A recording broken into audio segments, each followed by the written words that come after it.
dari BPS dan juga OJK bahwa kalau kita lihat ya Pak, survei nasional literasi keuangan dan juga inklusi di tahun 2025 ini tampaknya ada peningkatan ya Pak dibandingkan tahun 2025. Bagaimana PT PFI Mega Life Insurance melihat hal ini Pak? Terima kasih, pertanyaan bagus sekali. Jadi tentu saja kita sangat senang kalau ini bisa terjadi karena angkanya memang cukup naik ya dibandingkan dengan tahun lalu. Kita melihat bahwa masyarakat sekarang sudah lebih mengerti tentang apa itu dunia keuangan. Dan mereka juga mulai terlibat. Inklusi kan berarti kan mereka mulai terlibat dalam industri keuangan. Nah, itu poin pertama. Poin kedua adalah sebagai pelaku usaha, kami juga senang kenapa? Karena kita melihat bahwa apa yang kita lakukan bersama-sama dengan pemerintah, itu sudah mulai ada hasilnya. Lebih bagus daripada tahun yang lalu. Banyak hal yang kita sudah lakukan untuk literasi keuangan terutama sepanjang tahun 2024 dan juga di tahun 2025 ini.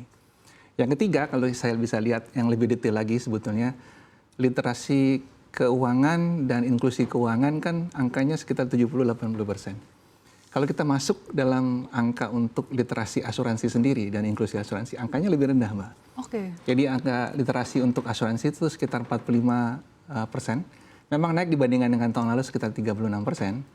Dan inklusi juga naik dari tahun lalu sekitar 12%-an, sekarang kan sekitar 28%. Ada kenaikan, tapi masih di bawah dari literasi dan inklusi secara overall. Apa Pak faktornya yang menyebabkan bisa dikatakan tidak setinggi dengan secara umum tadi peningkatannya? Menurut saya salah satu faktornya adalah memang industri keuangan lebih banyak dikenal dibandingkan industri asuransi secara spesifik.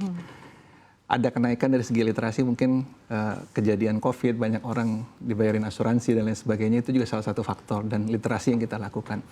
Namun yang ingin saya lihat dan saya highlight di sini itu adalah salah satunya adalah ada gap di sana yang kita mesti tutup supaya masyarakat lebih banyak kenal asuransi. Kedua juga protection gap itu terjadi pada saat sebetulnya masyarakat kita itu perlu proteksi lebih banyak dibandingkan dengan apa yang sudah dimiliki sekarang oleh masyarakat secara keseluruhan. Nah ini sebetulnya sebuah motivasi untuk perusahaan asuransi, pelaku-pelaku usaha seperti kita untuk bisa memaksimalkan usaha kita lagi untuk masyarakat lebih teredukasi mengenai asuransi, sekaligus juga kesempatan bisnis buat kita. Karena ada protection gap berarti ada revenue yang akan masuk dari proteksi tersebut. Gitu loh. Jadi ini adalah insight yang saya bisa dapat dari angka-angka yang kita dapetin dari survei nasional ini.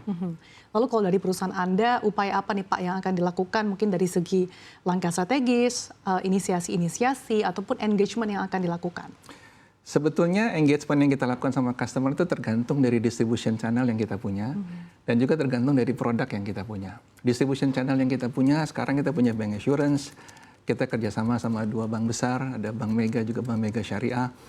Nah engagement untuk bank assurance seperti begini kan memang kita punya waktu lebih banyak sedikit dibandingkan dengan distribusi yang lain karena kita bisa ketemu customer kan lebih individu. Engagement kita, penjelasan kita secara holistik bisa kita lakukan sama customer. Kemudian campaign juga kita bisa lakukan untuk men-tap atau men-service customer untuk segmen yang seperti ini. Distribution channel kita yang lain seperti misalnya kita punya telemarketing, kita punya credit life, kita punya employee benefit. Itu mungkin segmennya agak sedikit berbeda, waktu kita juga terbatas untuk mengengage customer, kita punya cara yang berbeda juga untuk mengengage customer. Lalu kita punya digital channel. Digital channel kita itu ada yang digital murni, kita punya satu platform di website kita yang namanya way.co.id, way.id, di mana customer itu bisa mengakses produk-produk kita yang dijual secara digital, benefitnya seperti apa, manfaatnya apa seperti mereka, dan transaksinya juga bisa digital. Kemudian ada yang kita bilang hybrid digital. Kita punya agency itu hybrid digital agencies, di mana pada waktu kita attach sama customer, proses awalnya itu berupa digital, tapi pada waktu nanti mereka presentasi dan closing atau ketemu nasabah itu dilakukan secara face to face. Nah itu engagementnya juga berbeda. Nah satu lagi soal produk. Nah produk ini menarik karena kita punya full-fledged produk. Range of produk kita lengkap. Jangka panjang, jangka pendek, jangka menengah, untuk pendidikan, untuk pensiun, investasi, dana darurat, critical illness, kita punya lengkap. Dan masing-masing ini punya cara untuk kita mengengage customer dan memberikan literasi kepada customer. Di 1 tahun terakhir, mulai starting 2024 dan 2025, kita banyak fokus untuk mengedukasi customer-customer kita atau calon-calon customer kita dengan pendekatan yang lebih mengarah pada parenting dan education. Sepanjang 2024, kita banyak sekali melakukan seminar, workshop kepada anak-anak sekolah, misalnya gitu, anak sekolah SD, SMP, SMA, ada ratusan yang kita sudah masukin dalam seminar, kasih literasi tentang perencanaan keuangan.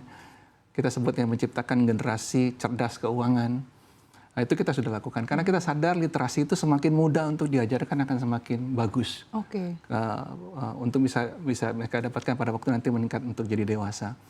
2025 kita lakukan juga hal yang sama, kita kumpulin di Trans Studio Cibubur, kita bikin literasi mengenai financial keuangan juga untuk yang syariah bisnis.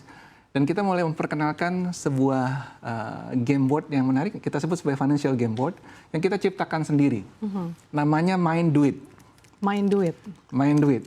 Interesting sekali karena ini adalah kita ciptakan sendiri. Prinsip mainnya itu mirip seperti monopoli, bentuknya juga mirip monopoli, tapi lebih fokus kepada financial literacy dan financial protection. Dimainkan oleh anak-anak umur di bawah 10 tahun, dan mereka bisa didampingi sama orang tuanya juga. Orang tuanya juga untuk bekerja sama sebagai family yang mengajarkan anaknya juga tentang financial literacy dan financial protections. Dan banyak lagi yang kita lakukan. Intinya adalah kita based on distribution channel kita, juga based on produk-produk yang kita miliki saat ini. Engagement kita sama customer. Dalam setahun artinya fokus tematiknya adalah edukasi dan juga parenting. Nah ini apa sih Pak pertimbangannya memilih tematik ini dan kemudian potensinya di Indonesia sendiri seperti apa? Menurut saya kalau orang ditanya sebetulnya kebutuhan asuransi mereka itu apa, yang paling cepat keluar dari pikiran mereka pasti adalah untuk pendidikan anak.